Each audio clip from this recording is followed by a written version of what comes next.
if you're not really restored, you cannot be a proper wife or a proper mother. You can try to do the best with what you have and the best you know how, but you're always gonna fall short without being restored.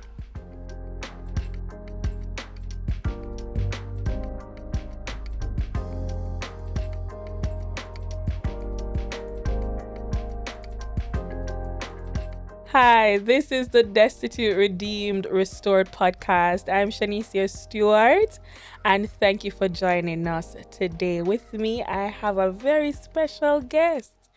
He happens to be called Sherming Stewart, and this is the husband, my husband, Mr. Stewart. The one and only. Husband, Yes. you're the one and only. That's right. Boss for every boss, dad for every dad. Just saying. Yes. It's so good to have you. This was very impromptu. You did not agree. He's being held against his will. That's right. How are you feeling? Marriage come with all kind of stuff, you know? So, Destitute, Redeem, Restore podcast, as we know, comes from and was birthed from my book, Destitute, Redeem, Restored. And this is my memoir of trauma and triumph and the unrelenting love of God. This is our journey. Yes, it is. When I read the manuscript, I call her. I think I finished reading it on a Sunday, and by the Monday I call her. When I just drop off my daughter at school, and I said, "You've been through a lot. I don't know how you survived this, because a lot of persons who have gone through what I've read would have taken their lives." Yeah, it's really deep. Anybody who reads this book, it's heavy. It's not something that you can just read one time. You might have just read and someone put it down for a little while and go again. You can just do it on once. It's real heavy. So, being the husband of the author of such a book, a lot was put in the book. A lot of personal things, a lot of private things, things that occurred since we've been married. Some things that a lot of persons would consider taboo, like, why are you sharing that? How do you feel?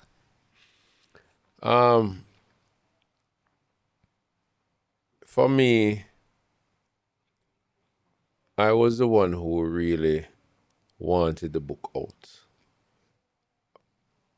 I wanted the book out from maybe about 2022, 2023, thereabouts. I've given her many deadlines. And just reading the book, I realized why the deadlines that I have given her could not be fulfilled. I'm really a time-oriented person, and it's easy for me to just say I'm going to do something by a period of time, and it's basically on point, or if it's not really on point, it's not far off. But because of the content of this book, the things that you have gone through in the past, with your stepdad, all of these things, I mean, I can just try to understand it the best way I can, because until you have lived your journey, there's no way somebody can really say honestly that you know what it is. Right? You can't really say. So, because so much was shared, do you at any point in time felt like I shouldn't have put something there, a sentence, anything at all? Is there anything that you wish I had not put in the book, or do you wish there was anything I had put in the book? No, I cannot honestly say that I have a problem with what you have put in the book, because you have to understand, if the book is going to touch people, it have to be authentic. It cannot be something that you water down. You have to just give it in the best way in which you know how. And I know that being your husband, I know that there are times when she has said to me that she can't go any further with the book.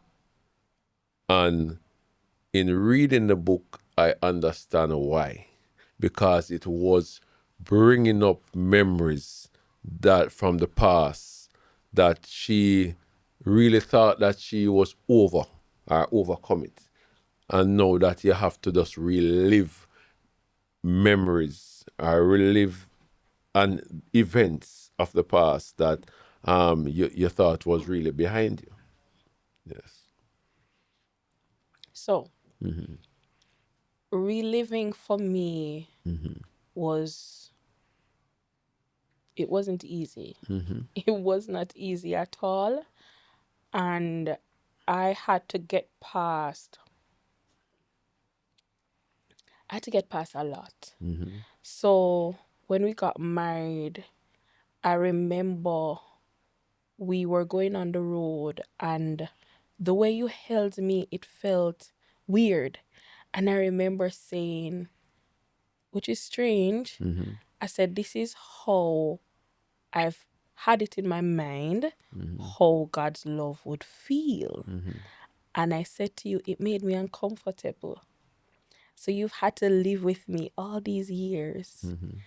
The person who has had to deal with the trauma, different things happening. My brain is not wired the same way as a normal woman. And you have said that. That's right. That's right. Yes. How would you relate to a husband, another male, who his wife has also experienced such a thing? What would you say to them? You definitely have to be patient with your wife if she have gone through those things, because she will not function like anybody you know who have not gone through that sort of a trauma, that sort of abuse. And it's just something that you have to give time to. And every day for me, it's a learning process.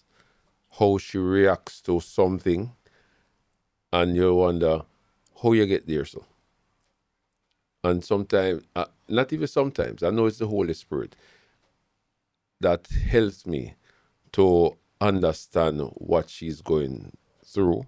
And then sometimes when she go off on a tangent, sometimes I just hear the Holy Spirit say, don't say a word. Did you just say I go off on a tangent? Yeah. All right. So I want to know, I, I should say that he's not just my husband, but you're a pastor. And more than likely, you have pastors who has to deal with whether congregants who have experienced sexual abuse or their very wives. As a pastor, how would you say to another pastor to deal with their congregants, or even recommendations where their wives, and no, I know that every household is not the same, but trauma is trauma right across the board. In the capacity of a pastor, what would you say? How would you counsel? Counseling cannot be from your flesh or intellect. It has to come from the Holy Spirit, because there's no way that you can really analyze what a person is really going through. You have to be, as a pastor, you have to be a really caring person, a person who listens a lot. um, not only to what the person who has gone through the trauma is saying, but even what the Holy Spirit is saying while the person is speaking. So this is not something that you can just brush off and say it's not important. Mm-hmm. Yeah. A pastor would have to be listening a lot more than giving advice. Because if the advice is not coming from God, it can be way off. It can be way off. Only God can really help a man of God or a woman of God to counsel somebody who has gone on that kind of a journey. Mm. Yeah. That's just it. That's just the real truth. Only God, only the Holy Spirit can help you to do that.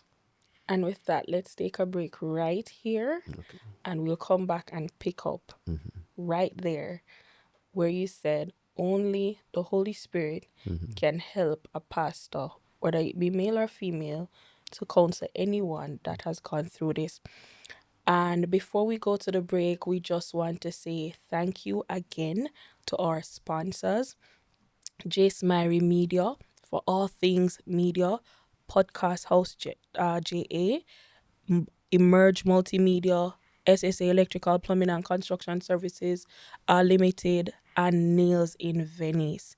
I am extremely grateful for every single thing they have done, from the setup to everything, my nails, you name it. I am grateful for them. These are persons, these are kingdom people, and these are persons that you can trust them with your project.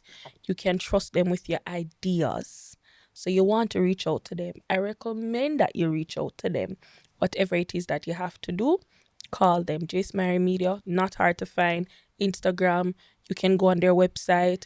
SSA Electrical Plumbing and Construction Services, not hard to find. Emerge Multimedia Limited, not hard to find. And Nails in Venice. If you're a social media person, you can find them on TikTok. You can find them on Instagram. Give them a call, send them a WhatsApp. Go ahead and reach out to them on Instagram. Set an appointment. You may never know what will happen. That's my recommendation. We'll come back.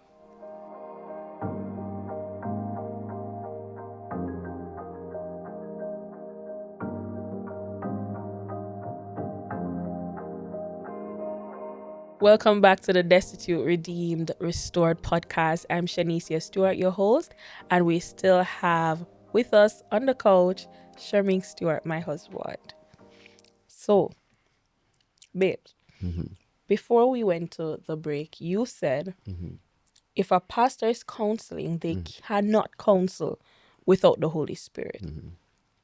But I want to ask the question, what if the person that you happen to have before you to counsel doesn't have anything to do with our God? It doesn't really matter, because it's not that you're going to declare that the information that you're getting is from the Holy Spirit. But you have to be in tune to Him in order to counsel that kind of a way. Because there are some stuff that a person who has been raped has gone through, that it's only Him alone can give you the insight of what is happening in that person's life. Right? It's not a textbook thing. A textbook can bring you so much and no more. Only the Holy Spirit can open your eyes and give you the kind of understanding that you need to deal with a person who has gone through that level of trauma. Okay. So I'm going to ask something that may hit a nerve, but I want to ask. You're a dad now, and you're a dad of girls. Knowing what took place with your wife, how does it make you parent? It made me more protective of them. I cannot look at anyone and tell you that I'm going to leave any of my daughters with an uncle, with even a grandparents. Not overnight anyway. Maybe in the day, and that is a maybe. it don't allow me to just leave them up. Because apart from what have happened to you, there are so many cases that you hear on the news, over the different social media sites and so on, of things happening to young girls, young boys who have been abused, right? Left with a family member, left with just somebody who you trust. And you would think that you could just leave them and they would be okay. But you're realizing that there's so many stuff that are happening out there right now. And it's not a Jamaica thing, it's worldwide. Right? So it caused me to be more protective, listen more, because any of my daughters come to me with anything, I have to know how it go. If something happen at school, I have to be there to say, hey, what's going on here? I can't just leave up things. So, in a sense, it made me, I would think, a better parent. I would think a better parent, yeah. My next question concerning this book, what is your desire? I know that you're one of the persons or the main person that has pushed and pushed and pushed for this book to be released. What is your desire? Where is your heart at where the book is concerned? What do you want to see the book do? Well, I really want to see the book reach the school level, whereby you can go into more schools and share with girls what is really happening. Because some are going through this kind of a thing. Some are being abused at home, abused by family member, whatever. And they don't really have an outlet. But to know that, for them to know that this happens, and they can have an outlet, they can have someone who has gone through a similar experience and see where life has taken you from where you start. Because as the book is entitled Destitute Redeemed Redeemed Restored. Restored, they also can know that they can come out on the other side, even with what have happened to them. So that is for the school level and even for the national level, because there are so many things that are happening, as I say, in different homes. Women who are being abused are now girlfriends, are wives, and never have that dealt with really. Yeah. It does something that you sweep aside and leave it. You move It, on. it is so serious that the other day, you wanted to invite somebody on this program, Yes. and the moment you told the person that, hey, this took, I want you to come on the program, the person said, okay. And then it's like she have a memory that she didn't share what happened with her father, and she said, no, I can't I come on the program. can't. Yeah. So you can see that there are some chapters in persons' lives that have not been closed, Yes. right? And you have moved on in terms of years, Yes. but the chapters Are are still still. open, Yes. right? And I do believe this book can touch persons in every sector of our society. It does not matter what social standing you are, if you have gone through any level of trauma, if you have been raped in the past, any level of trauma, this would be a good book to read. Question, Pastor, and we're almost finished. You said you heard when I spoke to this person to invite them. How did he overhearing that phone call make you feel? What kind of light did it shed, if any, as to what someone who has been through such a thing really is going through? Because right then and there, it's your story, this person has experienced this and it's painful, Mm-hmm. but now she has to manage the very pain just the same, even at this stage. Um, it's not a good feeling. Honestly speaking, it's not a good feeling because if you're not really restored, you cannot be a proper wife or a proper mother. You can try to do the best with what you have and the best you know how, but you're always gonna fall short without being restored. What is restoration for you? Restoration means dealing with past hurts, dealing with past pains, dealing with past experiences, confronting them, confronting them. Sometimes, if the person who have done it is alive, you have to just say, "Hey, this is what you did, and this is what I've done." Or if not, just to deal deal with you in terms of um, getting the necessary counseling to help you to close those doors, to find closure, so that you can really be effective. Because sometimes you have persons and you think they are really effective, but they are really like 70% effective because that other 30% that has not been dealt with. So the real person cannot flourish. All right, husband, what I want you to do as we close Mm-hmm. is look into the camera and I want you to encourage a man, Mm-hmm. a father, Mm-hmm. especially those that are maybe absent for whatever reason, who has their children and their children are left to whatever. So they don't have the opportunity to say, hey, this has happened. What would you say to them? Hey, I would tell that father that it's not late. Make that call.